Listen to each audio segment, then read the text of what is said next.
दोस्तों, स्वागत है आपका फिर से मेरे इस चैनल पे। आशा है आप सभी बहुत मस्त होंगे और स्वस्थ होंगे। आज मैं फिर से लेके आई हूँ आपके लिए एक और नई सुपर नेचुरल और इंटरेस्टिंग कहानी, जो है एक छलावे की कहानी। छलावा वही जो आपके आसपास हो, आपके साथ हो, आपके पास बैठा हो।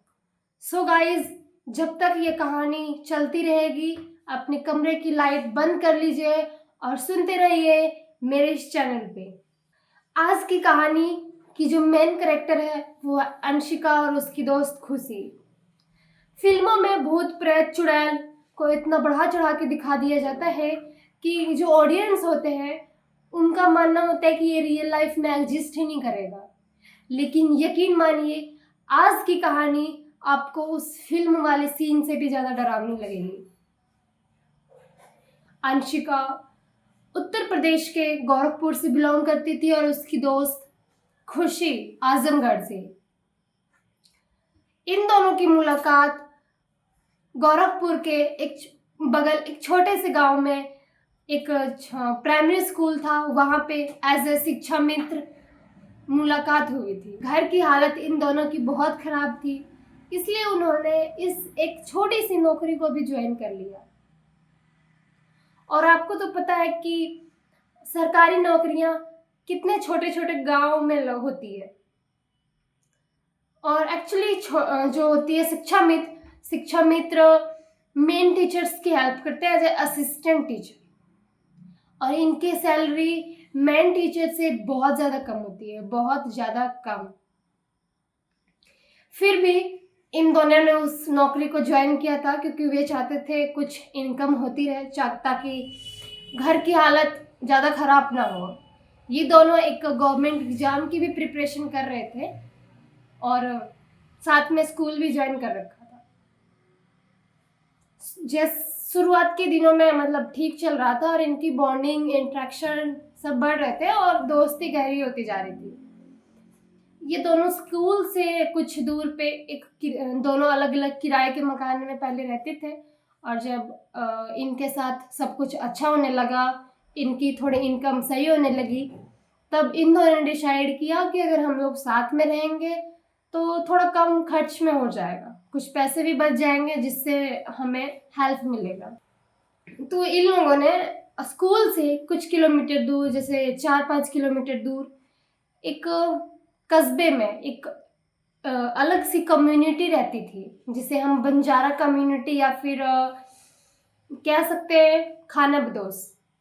ये कम्युनिटी जो होती है ना, वो बैम्बू के टोकरिया वगैरह बना के बेचा करती है। और वहीं पे एक खाली मकान मिलता है जो कि करीब 8-10 साल पहले खाली हुआ था और अब तक उस घर में कोई नहीं रहता था। और वो मकान उस एक कस्बे से थोड़ा सा दूर, मतलब 300-400 मीटर ही दूर था, एक अकेला घर था। वहाँ का किराया बहुत कम था क्योंकि वो थोड़ा रहने लायक घर नहीं था, लेकिन मजबूरी बहुत कुछ करवा देती है, इसीलिए उन दोनों ने फाइनल किया कि वो वहाँ शिफ्ट हो जाएंगे। बहुत ज़्यादा किराया कम था, बहुत ज़्यादा। वहाँ भी उस मकान में भी पहले एक उसी कम्युनिटी का एक परिवार रहता था, जिसके साथ हो सकता है कोई घटना घटी और वो वहाँ पे खाली कर दिया हो। जब फिर ये सब कुछ होने के बाद उन दोनों ने ठान लिया कि हम इसी घर में रहेंगे। और उस घर का, जैसे मैंने बताया अभी, कि बहुत ज़्यादा कम किराया था, इसलिए उन्होंने हाँ भी कर दिया। उस दोनों ने सोचा कि क्या होगा, कुछ ही दूर तो है, 200-300 मीटर तो हम जा सकते हैं। अगर कुछ प्रॉब्लम हुआ तो उन सारे कम्युनिटी के लोग उन बगल वाले घर के पास हम लोग जा सकते हैं आसानी से, और वहाँ से स्कूल भी पास था, इसलिए उन्होंने और भी अच्छे से ठान लिया कि आने जाने में सुविधा होगी, बहुत जल्दी स्कूल आ जाएंगे, पहुँच जाएंगे, तो हमें एग्ज़ाम की तैयारी करने में भी बहुत ज़्यादा हेल्प होगा। उन्होंने उस घर को किराए पे ले लिया और वहाँ पे शिफ्ट होने लगी।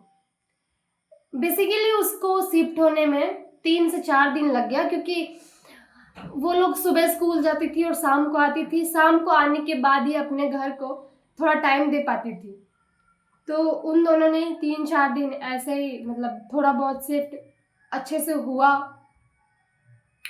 उसके बाद जब चौथा दिन आया तो वो पूरी तरह से वहाँ पे रहने के लायक बन गया और उन्होंने अपने आंगन में एक नहाने के लिए छोटा सा पॉइंट बना रखा था। जैसे गांव में हर कोई फ्रेश होने के लिए नहाने के लिए तो चला जाता है, लेकिन फ्रेश होने के लिए वो खेत बाट जंगल वगैरह का ही यूज़ करते हैं। और वो जो मकान था उससे जंगल करीब 200 मीटर या 100 मीटर की दूरी पे ही होगा। तो फ्रेश होने के लिए उन्होंने कुछ नहीं किया, लेकिन नहाने वगैरह के लिए एक छोटा सा पॉइंट बना रखा था, जिसे कपड़ों वगैरह से घेरा लगा लिया और वहीं पे वो करते थे। जब वो दोनों शिफ्ट हुई तो गांव जो वहाँ पे कस्बा था, वो जो कम्युनिटी था, वहाँ की जो लेडीज वगैरह थी वो 5-6 लेडीज थी और एक घर के बगल में खेत वगैरह था, मतलब जहाँ पे खेती बाड़ी होता है, कुछ फसल वगैरह लगती है वहाँ पे। तो वो सारी औरतें वहाँ पे खड़ी थी और वो सारी इन दोनों के इस तरीके से घूर रही थी जैसे उन्होंने कोई पाप कर रखा है। भाई उन्होंने कुछ नहीं कर रखा था, वो कुछ फुसुर फुसुर कर रही थी महिलाएं आपस में। और जब अंशिका और खुशी ने देखा कि वो कुछ आपस में बात कर रही है तो खुशी ने कहा कि अंशिका तू यहीं रुक, मैं जाती हूँ देखती हूँ क्या वो लेडीज बोलती है, क्या बोल रही है आपस में। खुशी आगे बढ़ती है और उनकी और जैसे जैसे कदम बढ़ाती वो सारी महिलाएं भी वैसे वैसे दूर होती जाती है और चली जाती है। कुछ देर बाद अंशिका खाना बनाने जाती है और खुशी आंगन में एक खाट पे बैठी हुई होती है। शाम हो जाता है, थोड़ा धुंधला धुंधला सा होता है, मतलब दूर कोई इंसान हो तो उसका फेस क्लियर नहीं दिखेगा, लेकिन पता चलेगा कि कोई खड़ा है। उस वक्त खुशी ने अंशिका से कहा, अंशिका मुझे फ्रेश होने जाना है, तू चलेगी क्या मेरे साथ?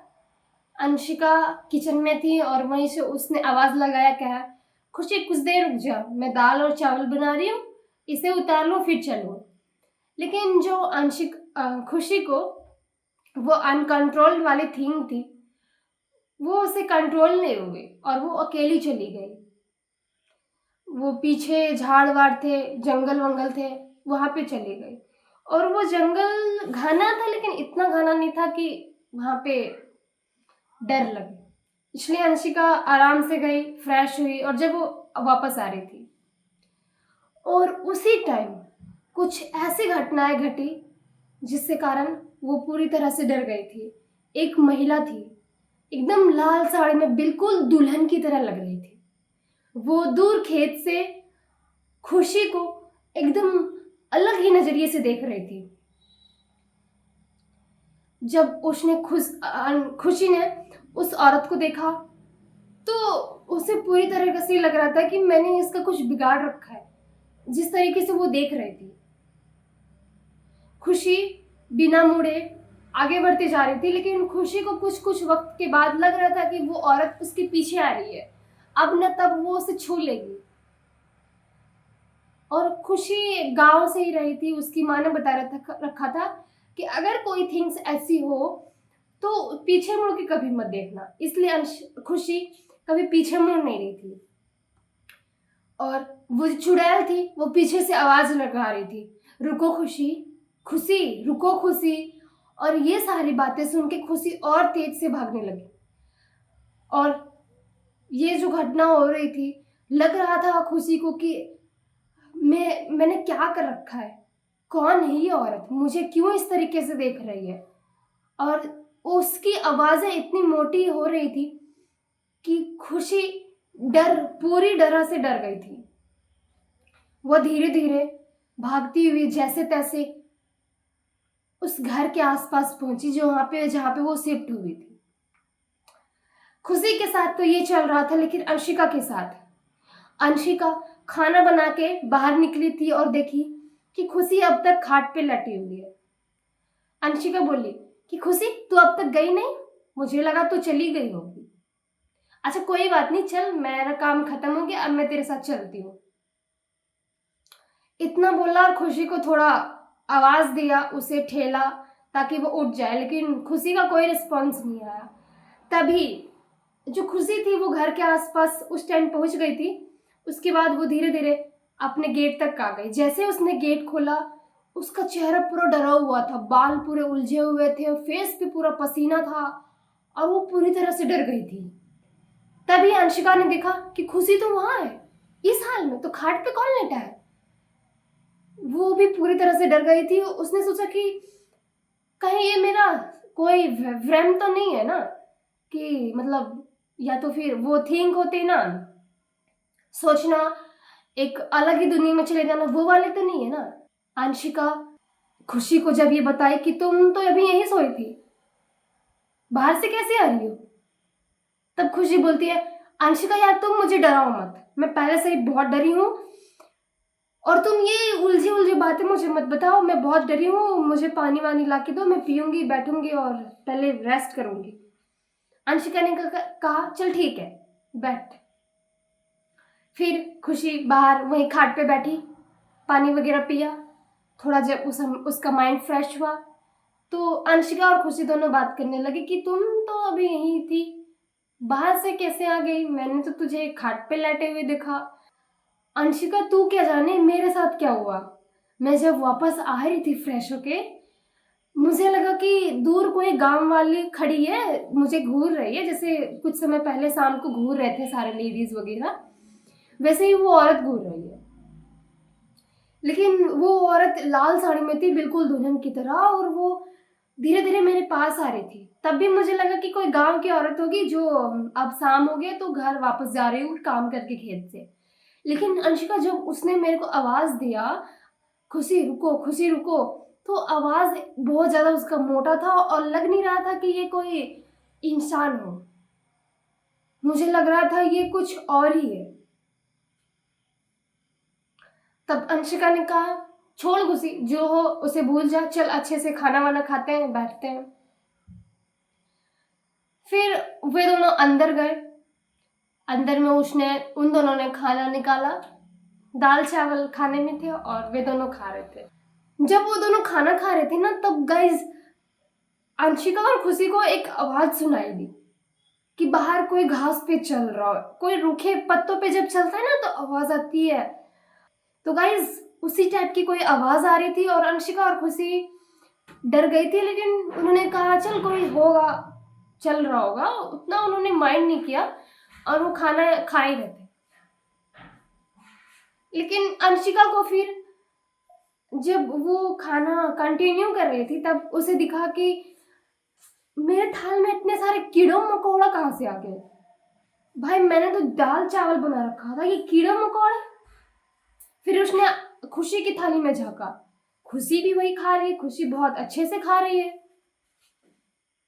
अंशिका ने सोचा ये क्या हो रहा है हमारे साथ, और वो जो खाना था उसको उसने उठाया और दूर फेंक दिया।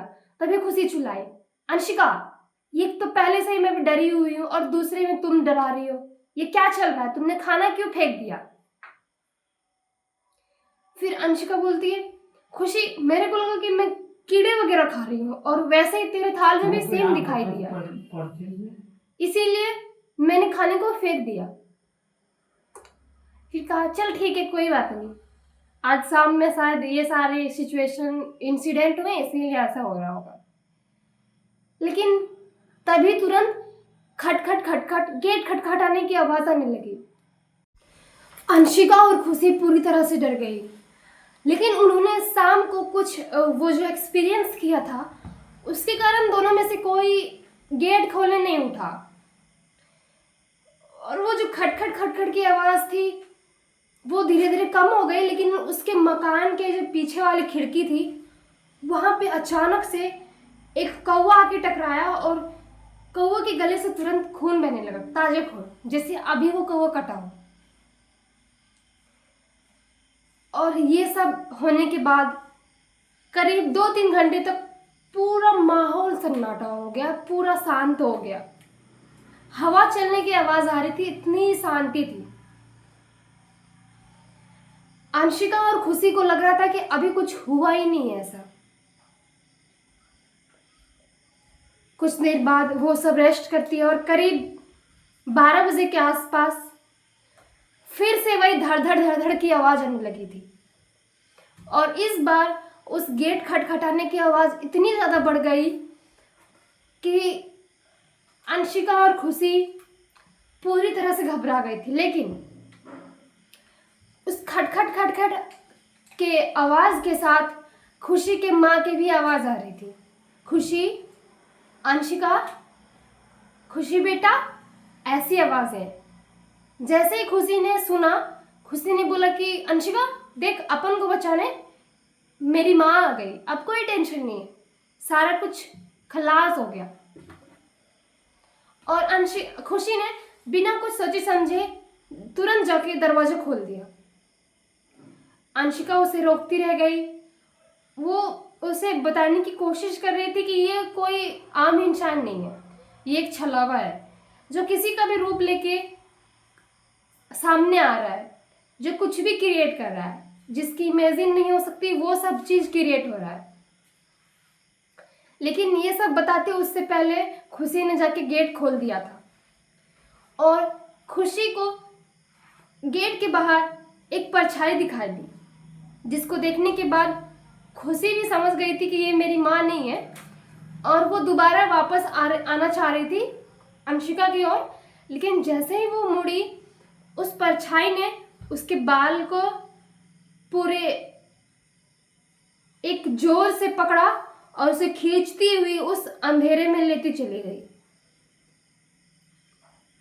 खुशी चिल्लाती रह गई, अंशिका बचाओ, अंशिका बचाओ। और अंशिका, खुशी कहाँ जा रही हो खुशी?